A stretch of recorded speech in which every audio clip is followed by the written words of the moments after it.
How to fix this number cannot be used for verification Gmail account. Hello everyone, I'm Anna here to guide you. So without any further ado, let's get started. So for this you need to open up any web browser. Here for me, I'm opening Google Chrome. After it gets open, click on the search bar and then search supportgoogle.com. Simply click on the option of search and then here describe your issue. Here you need to state whatever issue you are facing. Here I'm writing can't use my number for verification.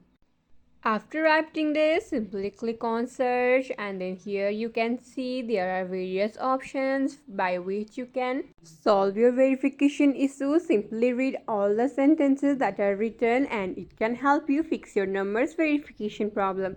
So that's it for the video. If this video helped you out, please leave a like and subscribe for more. Got questions? Please leave in the comments down below.